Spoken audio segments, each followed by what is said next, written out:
হঠাৎ দেখক পইতাচৰাৰ উৎপাত লাগিছে এই পইতাচৰাবোৰ হঠাৎ ওলাইছে মানে অকল পইতাচৰাই নহয় মানে লাল হিট পাৰ্টি কালা হিট পাৰ্টি বিভিন্ন ভেৰাইটি ওলাইছে আৰু আপোনাক অপচন দিয়া হৈছে যে আপুনি ককৰোচ পাৰ্টিত যাব নে লাল হিট পাৰ্টিত যাব নে কালা হিট পাৰ্টিত যাব কি হৈ আছে দেখত আৰু কি হবলৈ গৈ আছে আহক জানো দেশ বিপদত আছে চাকৰিও নোহোৱা হৈ গৈছে আৰু ক্ৰমাৎ ইকনমিও নামি গৈ আছে তাৰ মাজতে কোনোবাই যদি নিবনুৱা ককৰোচ বুলি কয় তেতিয়া আপুনি কি কৰিব ককৰোচ পাৰ্টি বনা লেংগে এই মুহূৰ্তৰ এটা বিগ ব্ৰেকিং নিউজ আৰু এই বিগ ব্ৰেকিং নিউজটো হৈছে দেখত এটা নতুন পাৰ্টিৰ এন্ট্ৰি হৈছে এই পাৰ্টিটোৰ না টকা আছে না অফিচ আছে না নেতা আছে না কনভয় আছে অথচ ইনষ্টা একাউণ্টত 20 মিলিয়ন ফলোৱাৰ্ছ আৰু এই পাৰ্টিটোৰ নাম হৈছে ককৰোচ জনতা পাৰ্টি যিমানখিনি ফলোৱাৰ্ছ বিশ্বৰ সৰ্ববৃহৎ পলিটিকেল পাৰ্টি বিজেপিৰ নাই কংগ্ৰেছৰ নাই কিন্তু এই ককৰোচ জনতা পাৰ্টিৰ এতিয়া সকলোকে শ্বেয়াৰ পেলাইছে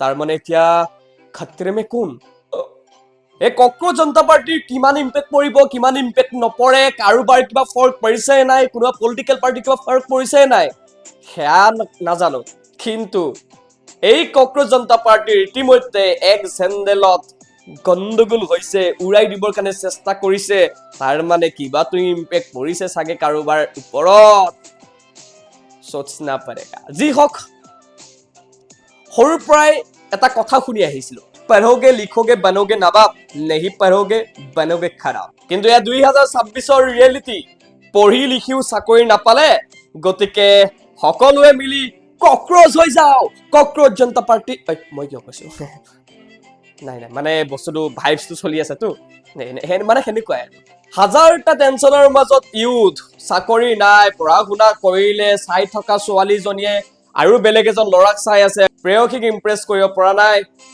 বিয়া ঠিক হৈ থকা বিয়াখনো ভাঙি যাও অৱস্থা তাৰ মাজতে এটা কমেন্ট আহি গল হেও সুপ্ৰিম কোৰ্টৰ চিফ জাস্টিসৰ পৰা যে দেশৰ ইউথ হেনো ককৰোচ তাৰ পাছত দেশৰ ইউথে কলে ঠিক আছে স্যাৰ আমি বাৰু ককৰোচ কিন্তু এতিয়া আৰু সিস্টেমৰ কিচেনতে ঘুমাই থাকিম 16 মে 2026 এটা ঐতিহাসিক দিন যেতিয়া আমেৰিকাত বহি থকা অভিজিত দীপকে ভাবিলে যে মানুহ হয়তো ৰেসপেক্ট নাপালো এতিয়া ককৰোচ হৈ ভাইৰেল হৈ যাও আৰু তেতিয়াই জন্ম হল ককৰোচ জনতা পাৰ্টি মানে চমুকৈ CJP আপ মজা আয়েগা না ইয়াৰ আৰম্ভ হৈছিল তেতিয়া যেতিয়া সুপ্ৰিম কোৰ্টৰ চিফ জাস্টিস সূৰ্যকান্ত ডাঙৰীয়াই ইউথক নিবনুৱা ককৰোচৰ লগত তুলনা কৰিছিল প্যাৰাসাইটৰ লগত তুলনা কৰিছিল অৱশ্যে তেখেতে পৰৱৰ্তী সময়ত স্পষ্টীকৰণ দি কৈছিল যে তেখেতে আসলতে ইউথক তেনেদৰে ক'ব বিচৰা নাছিল ইউথক আসলতে তেওঁ ৰেসপেক্ট হে কৰে কিন্তু তেতিয়ালৈকে জুই লাগি গৈছিল আৰু জ্বলা জুই নুমাব পৰা ক্ষমতা কাৰো নাছিল কাৰণ এই জুই আজি আৰু কালিৰ নাছিল ইয়াক মাত্ৰ ফিৰিঙতি এটাৰ প্ৰয়োজন আছিল আৰু ফিৰিঙতি খান্দবদা হৈ পৰিল ডাঙৰ ভুল হৈ গল স্যাৰ আপুনি আমাক ইনসাল্ট কৰা নাই আপুনিতো নতুন পলিটিক্যাল স্পিচিছ সৃষ্টি কৰিলে এতিয়া শুনক CJPৰ মূল মটো কি আৰু শেষৰ মটো শুনি আপুনি হাঁহিবই নে কান্দিবই হে আপোনাৰ কথা CJPৰ মটো হৈছে সেকুলাৰ সোশিয়ালিষ্ট ডেমোক্ৰেটিক আৰু আটাইতকৈ ইম্পৰ্টেন্ট হৈছে লেজি এইটো ভাৰতৰ প্ৰথমটো পাৰ্টি যিটো পাৰ্টিত কাম নকৰাটোৱে এটা এলিজিবিলিটি ক্ৰাইটেৰিয়া মানে এলেহুৱা হোৱা আপুনি যদি CJP জয়েন কৰিব বিচাৰে তেনেহলে তিনিটা কন্ডিশন আৰু প্ৰথমটো হৈছে আপুনি ক্ৰনিক্যালি অনলাইন থাকিব লাগিব দ্বিতীয়টো আপোনাৰ স্লিপ সাইকেল বেয়া হ'ব লাগিব মানে ৰাতি দেৰিলৈকে নুখুৱা আৰু সোসাইটিয়ে কেতিয়াবা নহয় কেতিয়াবা আপোনাক বিভিন্ন গালি খপনি পৰা হ'ব লাগিব যেনে নিকম্মা নিথল্লা এই ধৰণৰ শব্দৰে যদি গালি পাৰিছে টেনচন নলব বলক এতিয়া অকমান গ্ৰাউন্ড ৰিয়েলিটি চেক কৰো কেৱল এটা বস্তু ভুল নধৰিব গ্ৰাউন্ড ৰিয়েলিটি চেক কৰোতে মই হিন্দী ব্যৱহাৰ কৰিম কিয়নো এই ভিডিওটোৰ এইখিনি পাৰ্ট আগৰ এটা হিন্দী ভিডিওত মই ব্যৱহাৰ কৰিছিলো চলো ৰব হাতৰি না যাব শেষত আৰু ধমাকা আছে क्या बहन आप कॉकरोच जनता पार्टी का नाम सुना है कभी सुना हूँ।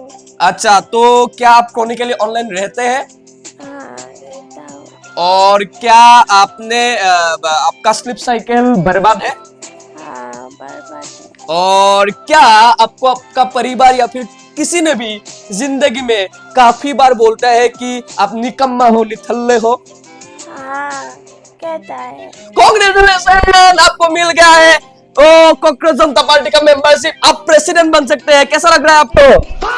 अब चलिए मम्मी से पूछते हैं कि वो जनता पार्टी में, ये जनता पार्टी में ज्वाइन करना चाहेंगे कि नहीं। क्या आप कॉकरोच जनता पार्टी में ज्वाइन करना चाहोगी? ये क्या है? इसमें अगर आपको ज्वाइन करना है तो आपको रात को जाग के रहना होगा, सोना नहीं है, रील देखते रहना होगा। तो आप करना चाहेंगे? भैया भैया भैया, हाँ क्या आप कॉकरोच जनता पार्टी ज्वाइन करना चाहेंगे? तो क्या करना होगा उसके लिए? अच्छा, ज्यादा कुछ नहीं करना है भैया, ज्यादा कुछ नहीं करना है। बस आपको लेजी रहना है और रात को देर से सोना है। आपको अनएम्प्लॉयड रहना है और मोबाइल 5-4 घंटा डेली स्क्रॉल करना है। और आपको 2 सवाल पूछूंगा, आप आंसर दे देना, मुझे पता चल जाएगा कि आप बन सकते हो कि नहीं। हाँ ठीक है, तो सवाल नंबर 1, क्या आपका करियर प्लान क्या है? देखेंगे भाई, देखेंगे। और क्या आपका मम्मी पापा आपको रोज बोलता है कि कुछ करो भाई, लाइफ में कुछ करो, फिर आप क्या जवाब देते हैं? प्रोसेस चल रहा है। अरे भाई बधाई हो, आप तो ऑलरेडी हमारा डिस्ट्रिक्ट प्रेसिडेंट बन सकते हो।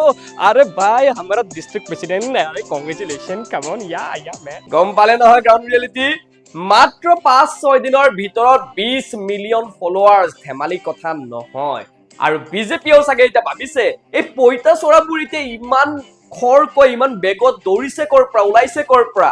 আচৰিত কথা। কিন্তু ইয়াৰ উত্তৰ হৈছে পইতাচোৰাক না নিউক্লিয়াৰ বমে মাৰিব পাৰে, না ছচিয়েল মিডিয়া এলগৰিথমে ৰখাব পাৰে। কিন্তু ধেমালি এফালে, কিন্তু সত্য কি? আহক আমি সত্য কথাৰ ওপৰত বিচাৰ কৰোঁ অকমান চিৰিয়াছলি। দেশৰ যুৱ প্ৰজন্ম ভয়ংকৰভাৱে ফ্ৰাষ্ট্ৰেটেড। চাকৰি নাই, চিষ্টেমে ইগনোৰ কৰে। যোৱা 7টা বছৰত 70খনৰো অধিক নিট পেপাৰ লিক হয়। বিভিন্ন চৰকাৰী পৰীক্ষাত অথন্তৰ, বিভিন্ন কেলেংকাৰী। আৰু তাৰ মাজতে যেতিয়া ইউথে কিবা এটা নিজৰ অধিকাৰৰ বাবে মাত দিয়ে বা ৰাজপথত নামে, তেতিয়া পেৰাচাইট বুলি কয়। তেনেস্থলত ইউথে কৰিব কি? আৰু সেইবাবে এইবাৰ ইউথে ভাবিলে যে আমাক যি ইনচাল্ট কৰে, আমাক যি ৰিটিকিং কৰে, ঠাট্টা কৰে, তাকে আমি অস্ত্ৰ বনাই লওঁ। এটা কথা ভাবকচোন, এইটো ইমান ভাইৰেল কিয় হৈছে? এটা ককৰোচ জনতা পাৰ্টি আজিৰ পৰা 5-6 বছৰ আগত এনেকুৱা এটা কিবা কৰা হলে মানুহে গুৰুত্ব নিদিলে হয়, ফাল্টু বুলি কৈ স্কিপ কৰিলে হয়। কিন্তু আজিৰ তাৰিখত এইটো ইমান ভয়ংকৰভাৱে ভাইৰেল হৈছে কিয়? কাৰণ এইটো এটা জোক নহয়, এইটো ফ্ৰাষ্ট্ৰেশ্যন। ডিগ্ৰী আছে কিন্তু চাকৰি নাই, স্কিল আছে কিন্তু অপৰচুনিটি নাই, মাত আছে, ভইচ আছে কিন্তু শুনিবলৈ কোনো নাই। আমাৰ অসমত চাকৰিৰ কথাটো অলপ বেলেগ। কিন্তু সেই এতিয়া যুৱ প্ৰজন্মই ভাবিছে যেতিয়া চিৰিয়াছ কথাবোৰ চিৰিয়াছলি ক'লে নুশুনে, তেনেহলে কিয়নো ইয়াক আমি ব্যংগ বনাই দিওঁ। চাওঁ এতিয়া আমি ব্যংগ কৰি চিষ্টেমৰ কাণত ধৰিম। এতিয়া প্ৰশ্ন হয় ইয়াৰ কিবা প্ৰভাৱ পৰিবনে আমাৰ চিষ্টেমত? কি লাভ হ'ব? উত্তৰ, ইলেকশ্যন জিকিব নোৱাৰে ঠিকেই, কিন্তু নেৰেটিভ ইতিমধ্যে জিকি গৈছে। দেখো পলিটিकल पार्टीज क्या करता है, नैरेटिव को कंट्रोल। अब नैरेटिव क्या है? यूथ प्रॉब्लम ना, सीजेपी बोल रहा है सिस्टम प्रॉब्लम। আহক চমুকৈ বিজেপি, কংগ্ৰেছ আৰু সিজেপিৰ এটা তুলনা কৰি চাওঁ, কোন জয় হ'ব পাৰে। Bharatiya Janata Party strong narrative, strong structure. Indian National Congress legacy plus struggle mode. और हमारा CJP no office, no leader, no funding, तथापिও ভাইৰেল। আটাইতকৈ বেছি বিজেপিকো চেয়াৰ পেলাইছে, কংগ্ৰেছকো চেয়াৰ পেলাইছে। কাৰণ ককৰোচ জনতা পাৰ্টি এতিয়া এটা পাৰ্টি নহয়, এয়া এটা মুড হৈ পৰিছে মানুহৰ। এতিয়া কথা হল সিজেপি এটা ধেমালি হৈ ৰৈ যাব, এটা কৌতুক হৈ ৰৈ যাব। মানুহে গুৰুত্ব দিব লাগে নে নাই? বিশেষকৈ পলিটিকেল পাৰ্টিসমূহে ইয়াক গুৰুত্ব দিব লাগে নে নাই? মই ক'ব বিচাৰো যে লাইটলি নল'ব, কিয়নো বহু মুভমেণ্ট পূৰ্বেও হিষ্ট্ৰীত এনেকৈ আৰম্ভ হৈছিল। প্ৰথমে মিম, তাৰ পাছত ডিছকাশ্যন আৰু তাৰ পাছত চেঞ্জ, বুম। কাইলৈ যদি এইটোৱে ৰিয়েল মুভমেণ্ট হৈ যায়, তেনেহলে ভাবক কি হ'ব পাৰে দেখক। সিস্টেমে হয়তো ভাবিলে জেনজি হয় কিনো কৰিব পাৰে আমি ইগনোৰ কৰিম, কিন্তু ইউথে ভাবিছে যে আমি ককৰোচ, ইগনোৰ যিমানেই কৰিব সিমানেই বেছিকৈ ওলাম। মৰেল অফ দ্য ষ্টৰী কি? ৰেছপেক্ট দিয়ক, নহলে ৰিভলিউচন আহিব। আৰু এইবাৰ ৰিভলিউচন কোনো চুট বুটত নহয়, এইবাৰ ৰিভলিউচন আহিব এইদৰে ইণ্টাৰনেটে, হোৱাটছএপে। তেন্তে কি ভাবিছে? আপুনিও আহিব নেকি সিজেপি লৈ? কমেন্ট বক্সত জনাওক। আৰু ৰব, অহাৰ আগতে জানি লওক সিজেপিৰনো কি ইস্তাহাৰত লিখা আছে, কি কাম কৰিব। চলো। যেনেকৈ প্ৰত্যেকটো পলিটিকেল পাৰ্টিয়ে নিজৰ নিজৰ ইস্তাহাৰ প্ৰকাশ কৰে তেনেকৈ CJPয়েও নিজৰ ইস্তাহাৰ প্ৰকাশ কৰিছে আৰু নিজৰ ইস্তাহাৰত 5টা প্ৰতিশ্ৰুতি দিছে ৰাইজক প্ৰথমটো হৈছে নো পোষ্ট ৰিটায়াৰমেন্ট ৰিৱাৰ্ডছ ফৰ জাজ অৰ্থাৎ ৰাজ্যসভাৰ যি সাংসদ পদ উপহাৰ দিয়ে ৰিটায়াৰ্ড জাজসমূহক তাৰ বিৰোধিতা কৰিছে আৰু সেয়া নহব আৰু 2 নম্বৰতে কৈছে যে প্ৰটেক্ট এভৰি লেজিট ভোট অৰ্থাৎ যি লেজিট ভোট আছে সেয়া যদি কৰ্তন কৰে তেনেহলে UAPA ধাৰা লগাই গ্ৰেপ্তাৰ কৰা হ'ব টেৰৰিষ্টৰ ধাৰা মাননা পড়েগা 3 নম্বৰ কৈছে 50% ৰিজাৰ্ভেশন ফৰ ওমেন কিন্তু এই reservation without increasing the strength of parliament বৰ্তমান কাৰেন্ট সিচুৱেশনত চলি আছে এই বিতৰ্ক আৰু 4 নম্বৰত ইন্ডিপেন্ডেন্ট মিডিয়া নট গডি মিডিয়া সেই মিডিয়া মানে যিসমূহ মিডিয়া আদানি আম্বানিয়ে চলাই আছে মানে all media houses owned by Adani and Ambani shall have their license cancel কৰি দিয়া হ'ব licence to make way for truly independent media bank accounts of Godi media anchors shall be investigated আৰু 5 number হেকৰটো আটাইতকৈ মোৰ ভাল লগা এটো এটা পইণ্ট যে 20 বছৰ বেন লগাই দিয়া হ'ব সেই সমূহ নেতাক যিসমূহ নেতাই এটা পলিটিক্যাল পাৰ্টিৰ পৰা জয়লাভ কৰি আন এটা পলিটিক্যাল পাৰ্টিত শিফট কৰি দিয়ে নিজৰ লাভৰ বাবে অথবা ব্ল্যাকমেইলিংৰ বাবে বুলিও ক'ব পাৰে গতিকে এই কেইটা হৈছে ইস্তাহাৰত প্ৰকাশ পাইছে এতিয়া হয়তো বহুতে সমালোচনা কৰিব পাৰে যে এই প্ৰকাশ পোৱা ইস্তাহাৰসমূহ প্ৰেক্টিকেল হয় নে নহয় কি হয় নহয় কিন্তু যদিও বা CJP বহুতে ভাবি আছে যে আম আদমি পাৰ্টি ফান্ডিং নেকি CJP বা কোনোবাই ভাবি আছে বেলেগ কংগ্ৰেছ ফান্ডিং নেকি এটা কথা স্পষ্ট CJP সিস্টেমৰ বাবে সিস্টেমৰ এগেইনষ্টত যুঁজি আছে আৰু CJP কেৱল বিজেপিৰ বাবে থ্ৰেট নহয় CJP কংগ্ৰেছৰ বাবে থ্ৰেট বিৰোধীৰ বাবে থ্ৰেট এই কাৰণে কিয়নো CJP এইখিনি কাম আজিৰ তাৰিখত কৰিছে যিখিনি কাম বিৰোধীয়ে কৰিব নোৱাৰিলে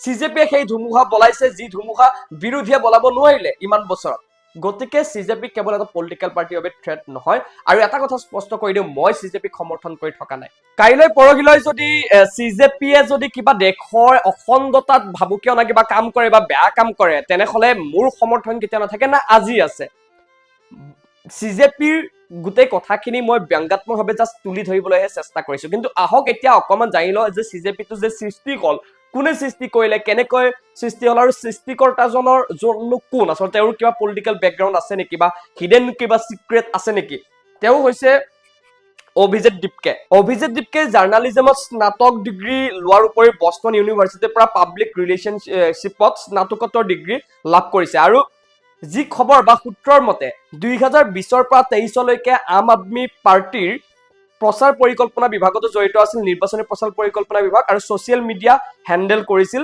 অভিজিত দীপকে অৰ্থাৎ কেইবাটাও কথা আছে ইয়াৰ মাজতে যদিও বা CJP বৰ্তমানলৈকে যিখিনি কাম কৰিছে সেইখিনি ভাল কাম তথাপিও অভিজিত দীপকে থাকে আমেৰিকাত গতিকে আমেৰিকাৰ পৰা বা বাহিৰত থাকি দেশৰ বাহিৰত থাকি কিছুমান কথা কোৱাটো সহজ বা কিছুমান কাম কৰি দিয়াটো ইজি কিন্তু দেশৰ ভিতৰত থাকি সেইখিনি কাম কৰাৰ মাজত ডিফাৰেন্স আছে অভিজিত দীপকে যদি কিবা পাৰ্সোনাল এজেন্ডাত বা এটা ট্ৰেন্ডিং আছিল সেই ট্ৰেন্ডিংটোক ধৰিবৰ কাৰণে যদি এইখিনি কাম কৰিছে তেনেহলে সেয়া দেখিব যুৱ প্ৰজন্মই দেখিব বুজিব কিন্তু বাকি খা পিছৰ কথা কিন্তু আজি CJPৰ প্ৰতি আকৰ্ষিত হোৱাৰ মূল কথাটোৱে হৈছে যে যুৱ প্ৰজন্মৰ অন্তৰত যি ক্ষোভ আছে যি আঘাত আছে সিস্টেমৰ এগেইনষ্টত যি এটা যুৱ প্ৰজন্মৰ মানসিকতাত যি এটা ক্ষোভ আছে যে নিটৰ প্ৰশ্নকাকত ফাদিল ইমান বছৰৰ বছৰ পঢ়াৰ পাছত যদি এই প্ৰশ্নকাকতখন ফাদিল হয় পুনৰ পৰীক্ষা দিব লগা হয় তেনেহলে নিশ্চিতভাৱে যুৱ প্ৰজন্মৰ দুখ পাব বা যুৱ প্ৰজন্মৰ খং উঠিব চাকৰি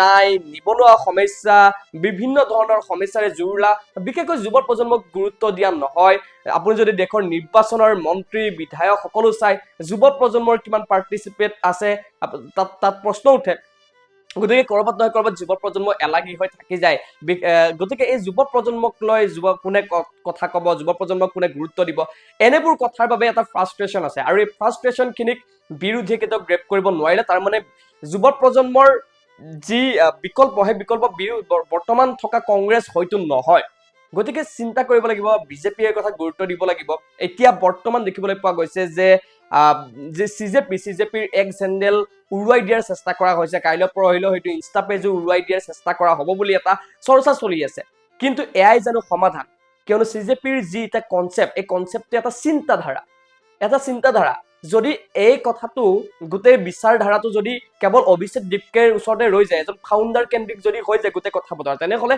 CJPৰ যিখিনি মত সেইখিনি এনেও ছাকচেছ নহয়। কিন্তু যদি কেনেবাকৈ এই চিন্তাধাৰাটো প্ৰত্যেকজন যুৱ প্ৰজন্মৰ মূৰত সোমাই যায় বা গৈছে, তেনেহ'লে কিন্তু এটা মাত্ৰ একাউণ্ট ডিলিট কৰি একাউণ্ট উৰাই দি কিন্তু ইয়াক নিউট্ৰেল কৰিব পৰা নাযাব। গতিকে চিন্তা কৰা প্ৰয়োজন গভীৰভাৱে।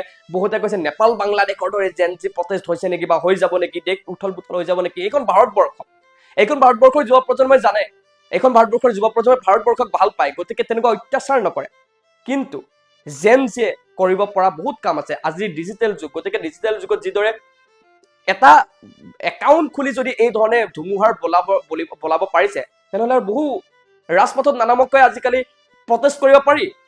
মন্ত্ৰী বিধায়কৰ ফেচবুক একাউণ্ট থাকে, কমেণ্টত গৈ কিনে প্ৰটেষ্ট কৰিব পাৰে, ইমেইল পঠিয়াই কিনে প্ৰটেষ্ট কৰিব পাৰে। প্ৰটেষ্ট কৰাৰ বহুত উপায় আছে আজি ডিজিটেলৰ দিনত। গতিকে তেনেকে যদি যুৱ প্ৰজন্মই যদি ঐক্যবদ্ধ হৈ যায়, কেনেবাকৈ জাগি যায় আৰু এই ধৰণে যদি ডিজিটেল এখন আন্দোলনৰ সৃষ্টি কৰি দিয়ে, তেনেহ'লে কি হ'ব সেয়া সকলোৱে জানে। আৰু 2 নম্বৰ কথা, CJP কেতিয়াবালৈকে পলিটিকেল পাৰ্টি হ'ব নেকি? যিহেতুকে কৈছোৱে যে CJP ইতিমধ্যে পলিটিকেল পাৰ্টি নহয়, কিন্তু ৰেজিষ্ট্ৰেশ্যনো কৰা নাই। কিন্তু যদি কেনেবাকৈ CJPয়ে পলিটিকেল পাৰ্টি সঁচাকে হৈ যায় আৰু সংসদীয় ৰাজনীতিত অংশগ্ৰহণ কৰে, তেন্তে কি হ'ব পাৰে আপোনালোকে জনাব। CJPৰ সন্দৰ্ভত কিছু কথা আপোনালোকক বুজাবলৈ চেষ্টা কৰিলো, জনাবলৈ চেষ্টা কৰিলো। ভাল বেয়া কি সেয়া আপোনালোকে নিজে বিবেচনা কৰিব পাৰে। গতিকে এতিয়া আপোনালোকে ডিচাইড কৰক, আপোনালোকে এতিয়া লাল হিট পাৰ্টিত জইন কৰিব, কালা হিট পাৰ্টিত জইন কৰিব নে ককৰোচ জনতা পাৰ্টিত। কমেণ্ট কৰিব নাপাহৰিব, শ্বেয়াৰো কৰি দিব, লাইক এটাও কৰি দিব।